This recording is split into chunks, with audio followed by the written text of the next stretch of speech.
मित्रों, क्या आप जानते हैं कि अप्सरा उर्वशी कौन थी और उसका जन्म किस परिस्थिति में हुआ था? वो क्या बात थी कि एक देवलोक की अप्सरा देवराज इंद्र की इस प्रेयसी को कैसे एक मृत्युलोक के मनुष्य से प्रेम हो जाता है?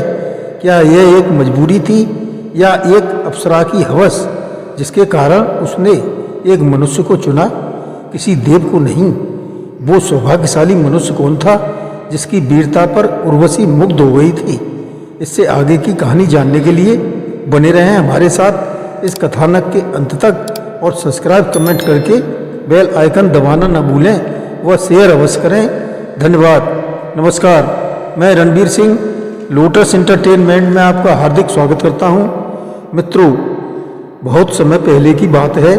स्वर्ग लोक में देवताओं के राजा इंद्र अपने सिंहासन पर बैठे हुए थे। चारों ओर देवता, गंधर्व और अप्सराएं उपस्थित थीं। उसी समय दो महान ऋषि नारायण और नर हिमालय के पवित्र स्थान बद्रीनाथ में कठोर तपस्या कर रहे थे। उनकी तपस्या इतनी शक्तिशाली थी कि देवताओं को भय होने लगा कि कहीं वे अपनी तपस्या से स्वर्ग का सिंहासन ही प्राप्त न कर लें। देवराज इंद्र ने सोचा, यदि इन ऋषियों की तपस्या नहीं टूटी तो मेरा सिंहासन खतरे में पड़ सकता है।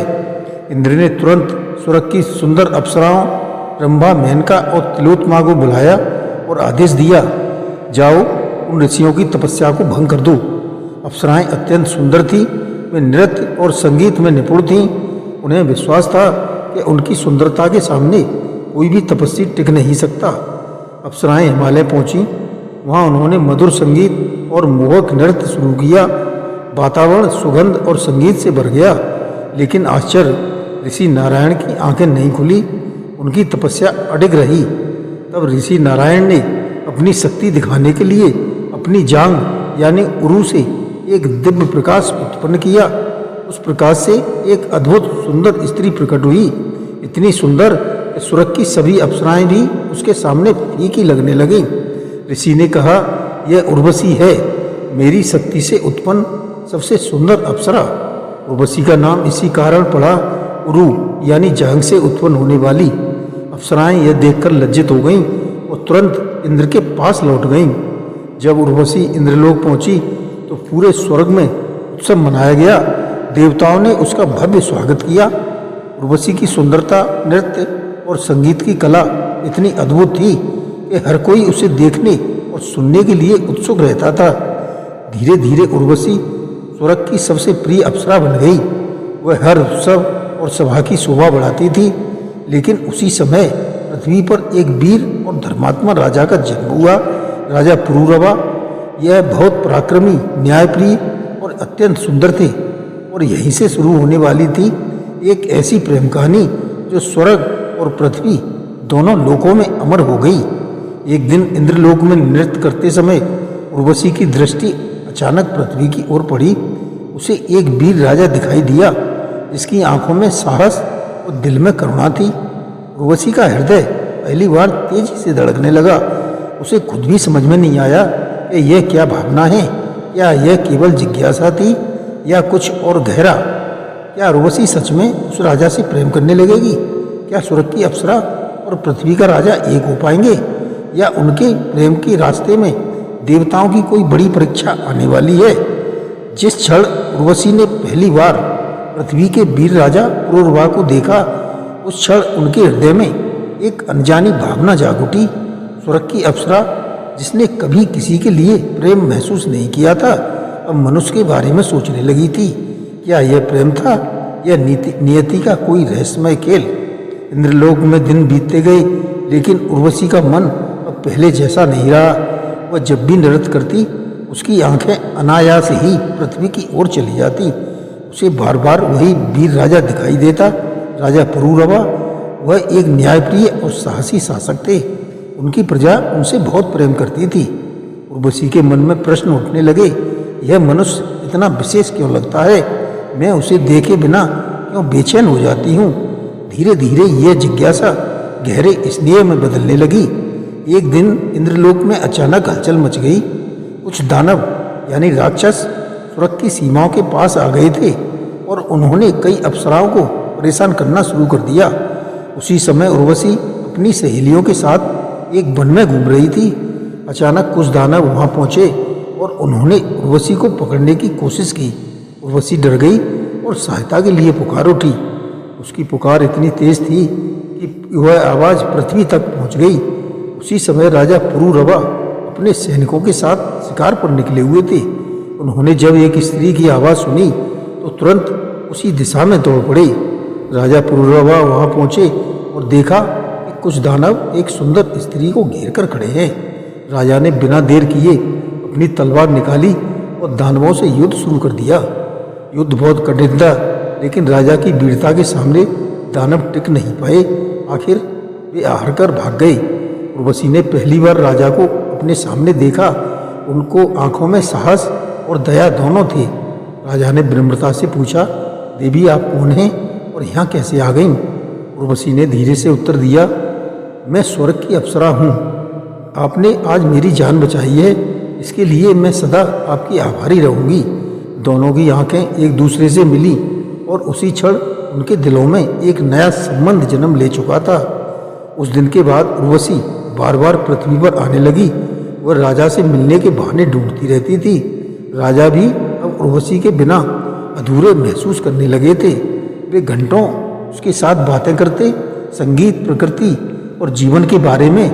धीरे धीरे उनका स्नेह गहरे प्रेम में बदल गया। लेकिन स्वर्ग के नियम बहुत कठोर थे। एक अप्सरा का मनुष्य से प्रेम करना देवताओं को स्वीकार नहीं था और यह बात जल्द ही देवताओं के राजा इंद्र को पता चल गई। इंद्र क्रोधित हो उठे। उन्होंने गंभीर स्वर में कहा, उर्वशी तुम स्वर्ग की अप्सरा हो, तुम्हारा स्थान यहाँ है, पृथ्वी पर नहीं। यदि तुमने इस मनुष्य से संबंध नहीं तोड़ा तो तुम्हें कठोर परिणाम भुगतने होंगे। उर्वशी का दिल डर और प्रेम दोनों के बीच फंस गया। अब उसके सामने सबसे कठिन निर्णय था। क्या वह अपने प्रेम के लिए स्वर्ग छोड़ देगी या देवताओं के आदेश का पालन करेगी? उर्वशी के सामने अब जीवन का सबसे कठिन निर्णय था। एक तरफ स्वर्ग का वैभव और देवताओं का आदेश और दूसरी तरफ राजा पुरूरवा का सच्चा प्रेम। क्या यह प्रेम के लिए सब कुछ त्याग देगी या कर्तव्य के लिए अपने दिल को रोक लेगी? इंद्र के कठोर शब्द सुनकर उर्वशी का हृदय कांप उठा। वह जानती थी कि स्वर्ग के नियमों का उल्लंघन करना आसान नहीं है, लेकिन जब भी वह राजा पुरूरवा के बारे में सोचती उसका मन प्रेम से भर जाता। उसे एहसास हो चुका था कि यह केवल आकर्षण नहीं बल्कि सच्चा प्रेम है।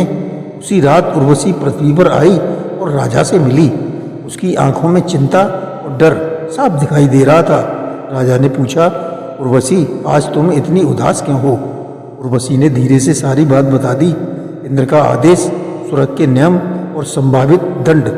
राजा कुछ क्षण शांत रहे, फिर दृढ़ स्वर में बोले, यदि तुम्हें मेरे साथ रहने के लिए स्वर्ग छोड़ना पड़े तो मैं तुम्हारा हर हाल में साथ दूंगा। उनके शब्द सुनकर उर्वशी की आंखों में आंसू आ गए। उसने महसूस किया कि यह प्रेम सच में गहरा और सच्चा है। उस समय बाद देवताओं ने एक समाधान निकाला। उन्होंने उर्वशी को अनुमति दी कि वह पृथ्वी पर राजा पुरूरवा के साथ रह सकती है, लेकिन कुछ कठोर शर्तों के साथ। पहली शर्त, राजा को कभी भी उर्वशी के सामने नग्न अवस्था में नहीं आना होगा, सिवाय निजी समय के। दूसरी शर्त, उर्वशी के 2 प्रिय मेमने छोटे भेड़ के बच्चों की रक्षा राजा को हर समय करनी होगी। तीसरी शर्त, यदि इनमें से कोई भी शर्त टूट गई तो उर्वशी तुरंत स्वर्ग लौट आएगी। राजा ने बिना सोचे समझे सभी शर्तें स्वीकार कर लीं, क्योंकि उनके लिए उर्वशी का साथ सबसे महत्वपूर्ण था। उस समय तक सब कुछ बहुत अच्छा चलता रहा। राजा और उर्वशी साथ में खुशहाल जीवन बिताने लगे। उनका महल हंसी, संगीत और प्रेम से भरा रहता था। प्रजा भी इस जोड़ी को देखकर प्रसन्न होती थी, लेकिन स्वर्ग में देवताओं को यह सुख पसंद नहीं आया। उन्हें लगा कि एक अप्सरा का मनुष्य के साथ इतने समय बिताना नियमों के विरुद्ध है। इसलिए उन्होंने एक योजना बनाई। एक दिन एक अंधेरी रात थी, चारों ओर सन्नाटा था और महल के सभी लोग गहरी नींद में थे। तभी कुछ देवदूत चुपके से महल में घुसे और उर्वशी के प्रिय मेमनों को चुरा ले गए। मेमने जोर जोर से मिमियाने लगे। उनकी आवाज़ सुनकर उर्वशी घबरा गई। तुरंत राजा को जगाया। राजा बिना समय गंवाए मेमनों को बचाने के लिए दौड़े, लेकिन जल्दीबाजी में वे अपने वस्त्र पहनना भूल गई। उसी समय आसमान में बिजली चमकी और पूरे महल में उजाला फैल गया। उर्वशी ने अनजाने में राजा को नग्न अवस्था में देख लिया और उसी क्षण देवताओं की शर्त टूट गई। जैसे ही शर्त टूटी, अचानक एक दिव्य प्रकाश प्रकट हुआ। उर्वशी का शरीर धीरे धीरे आकाश की ओर उठने लगा। वह रोते हुए बोली, पुरूरवा, यह हमारी नियति थी। मैं अब स्वर्ग लौट रही हूँ। राजा असहाय होकर उसे जाते हुए देखते रह गए। उनका दिल टूट गया और महल में गहरा सन्नाटा छा गया। अब राजा के मन में केवल एक ही प्रश्न था, क्या वह उर्वशी को फिर से पा सकेंगे? क्या राजा पुरूरवा उर्वशी को वापस ला पाएंगे? क्या उनका प्रेम हमेशा के लिए समाप्त हो जाएगा या फिर कोई चमत्कार होगा? उर्वशी के जाने के बाद पुरूरवा दिन रात उसी के बारे में सोचते रहते थे। उनकी आंखों में हमेशा उदासी रहती और मन किसी काम में नहीं लगता था। वे अक्सर जंगलों और नदियों के किनारे अकेले भटकने लगे, उम्मीद करते कि शायद कहीं उर्वशी की एक झलक मिल जाए। उनकी प्रजा भी अपने राजा को इस तरह दुखी देखकर चिंतित रहने लगी। समय बीतता गया, लेकिन राजा का प्रेम और भी गहरा होता गया। उन्होंने ठान लिया कि चाहे कितनी भी कठिनाई क्यों न आए, वे उर्वशी को एक बार जरूर ढूंढेंगे। एक दिन राजा पुरूरवा जंगल में घूम रहे थे। अचानक उन्होंने दूर से एक आवाज़ सुनी, जैसे कोई परिचित गीत गा रहा हो। राजा उस दिशा में तेजी से बढ़े। वहाँ उन्होंने देखा कि एक दिव्य प्रकाश के बीच उर्वशी खड़ी थी। उसे देखकर राजा की खुशी का ठिकाना नहीं रहा। उन्होंने भावुक होकर, उर्वशी, तुम्हारे बिना मेरा जीवन अधूरा है, कृपया मेरे पास वापस आ जाओ। उर्वशी की आंखों में भी आंसू थे, लेकिन उसका चेहरा शांत था। उसने धीरे से कहा, पुरूरवा, मैं भी तुमसे दूर रहकर दुखी हूँ, लेकिन स्वर्ग के नियमों को पूरी तरह से बदलना संभव नहीं है। उर्वशी ने राजा को एक अंतिम उपाय बताया। उसने कहा कि यदि राजा सच्चे मन से तपस्या और धैर्य का मार्ग अपनाए तो देवता उनके प्रेम को स्वीकार कर सकते हैं। राजा ने बिना देर किए कठोर तपस्या शुरू कर दी। वे कई दिनों तक जंगल में रहे, साधारण जीवन जिया और अपने मन को दृढ़ रखा। उनकी सच्चाई और समर्पण देखकर देवता प्रसन्न हो गए। उन्होंने महसूस किया कि यह प्रेम केवल आकर्षण नहीं, बल्कि सच्ची निष्ठा और त्याग का प्रतीक है। आखिरकार देवताओं ने एक विशेष वरदान दिया। उर्वशी और पुरूरवा समय समय पर एक दूसरे से मिल सकेंगे और उनका प्रेम हमेशा अमर रहेगा। उर्वशी और पुरूरवा की यह कहानी हमें सिखाती है कि सच्चा प्रेम केवल खुशी ही नहीं, बल्कि धैर्य और त्याग भी मांगता है। जीवन में कभी कभी परिस्थितियाँ हमारे खिलाफ होती हैं, लेकिन सच्ची निष्ठा और प्रयास से आशा बनी रहती है। प्रेम और कर्तव्य के बीच संतुलन बनाना ही जीवन की सबसे बड़ी परीक्षा है। जय श्री कृष्ण।